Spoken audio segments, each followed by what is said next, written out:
Hi, neighbors. Welcome to Season 3 of the Stoners Nextdoor with the king and queen of mayhem, Aaron and Moll. Remember to kickstart your weekend here every Friday with a curated critique of some of the craziest posts by your next-door neighbors from around the country.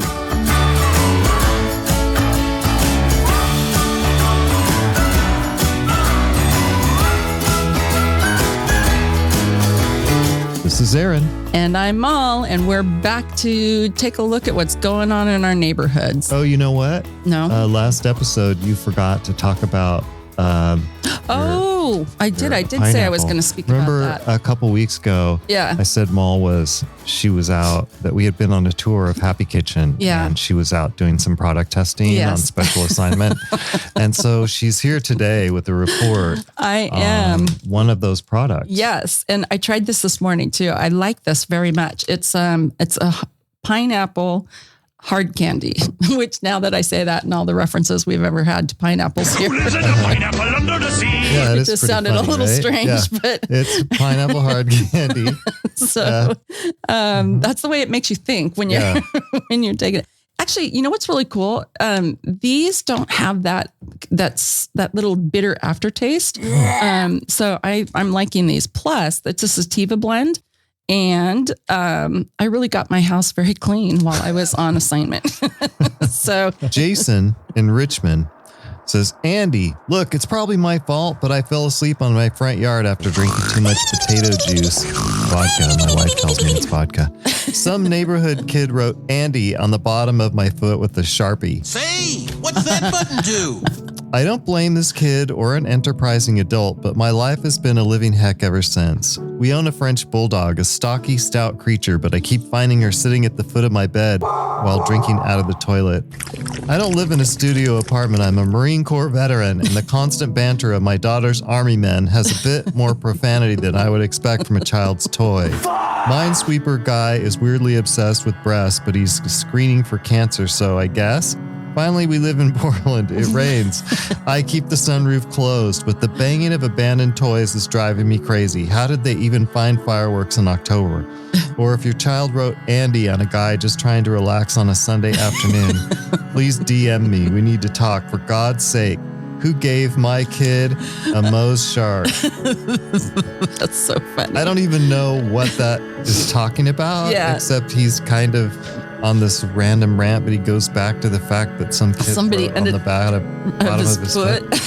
It's pretty funny. Well, he was trashed, probably laid out on this rant. And then someone, John replies, can I have my Sharpie back? and Adam says, this is the kind of content I'm looking for on Nextdoor. Exactly. Andrew says, it wasn't a kid, it was me. And Suzanne, she says, there are over 100 meetings of AA in Portland every day, and you're welcome to any of them, and there are thousands of them also online. Joan says, thanks for sharing, Andy. You seem like a real doll. And Fran says, thank you. ND needs more writers like you. The kid probably wanted to write candy, but your foot was too small. What color Sharpie was it? Melissa, she chimes in and says, you have a friend in me. John says, Jason, if you're not already writing copy for the American Vodka Council, I'm sure they would love to have you. And finally, Julie says, write drunk, edit sober. That's what Ernest Hemingway always said. That's good. That's very sound advice. Don't indeed. You think? I do. Okay, this is in the missed connection section from Redmond. And it says, looking for a lady, any age, for chat and more. Dinner, cards, and whatever else happens. Have a great day. So again, let me know how that works out. Yeah. Like, who answers those? I got one person chime in with that. Okay, this comes from Facebook. All right. I have a Brazilian friend who is a super professional in waxing, and she comes to live in Melbourne. Who here needs this service constantly? Oh, wow. Constantly. Wow. Okay. Because it's kind of supposed to last 6 weeks, but I don't know. You can answer me in private too. Well, nice to know that's an option because I really want everybody to know that I need constant waxing. She needs to know if she starts offering this service here or in another city. Oh, okay, great. So she doesn't actually even have a business. She just needs some bushy ladies on the regular. To know that it's going to be worth her time so she can figure out hair grows back at the speed of sound. That's beautiful. Oh, and okay, so the first response is, I need you to answer this. Who needs constant waxing? I love it when I'm not alone on that sanity island. It just makes me feel a little better sometimes, a little better about myself. Okay, so many questions. Is the friend Brazilian and offers Brazilians, or just figured she can because she's Brazilian? Oh, yeah. Because I'd pay premium for a Brazilian by a Brazilian, but less if it's a Brazilian by an untrained Brazilian. That's good. That was good. Okay. I'd like one every hour, on the hour, constant enough.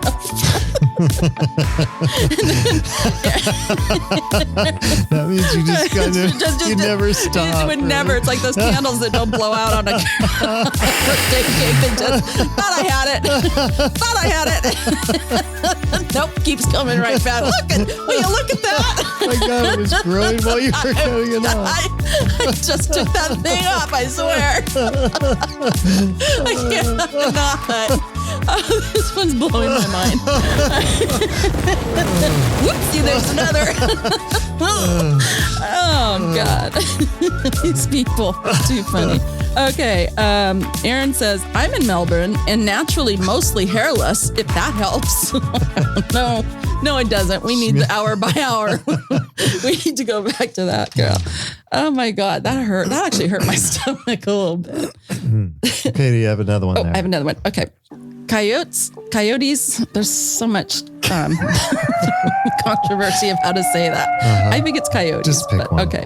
All right. Coyotes. Coyotes has to eat as well. And then someone writes, they sure do. And then someone else writes, coyote's gonna coyote. So they are justifying coyotes eating our pets with coyotes have to eat too. I'm sorry. That's right. We are, Gladys. Okay, come on. His name is Victor Hugo Chavez. That I have to say out loud. Come on, there's no way. Oh, God. Oh, yes, they are justifying that, Victor Hugo Chavez. Oh, gosh. Please don't lock up small pets.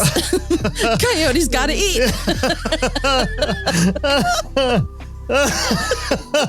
Oh my God.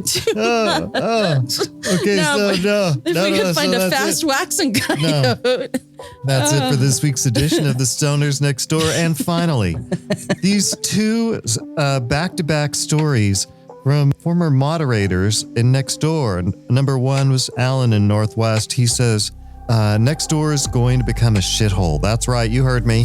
I've been a lead moderator as a volunteer for over 6 years, trying with many others to keep this a kind and civil platform in accordance with how Nextdoor wanted it to run. Well, they have now changed the rules. They are about to go public on the stock exchange with the letters KIND, and they have trashed any sense of decency and changed the rules very dramatically. Many of my fellow long-term volunteers are fed up. Let Nextdoor turn into a dumpster fire like Facebook. Which is exactly the type of post we look for on Nextdoor, by the way. Thank you, Alan, moderator. I don't know if you've been reading Nextdoor, Alan, but I think maybe you didn't quite hit the mark. But finally, from another lead in Gladstone, who is also leaving us a moderator. Okay. She said, I can't tell if it's a woman actually. My recent post. I need to apologize publicly for my last post about my sister getting into my Nextdoor account. It wasn't true. and I was intoxicated when I made the post. Oh my God. Some of you messaged her about it. I removed myself as a lead and will be deactivating my account. I'm sorry. Is it that serious to be a moderator? People, come on. And then Denise says somebody was involved in an intervention. And Shelly says being a lead makes you drink. Cheers. Oh my word. Anyway, that's it. Okay. Well, thanks for listening, guys. Shout out to Adam Michael, our sound mixer, and we'll see you next week.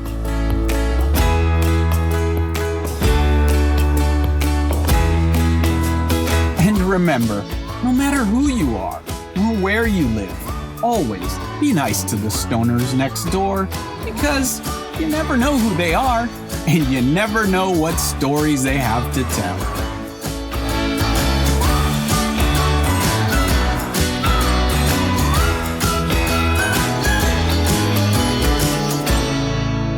The Stoners Next Door is a production of Aaron Douglas Enterprises, LLC.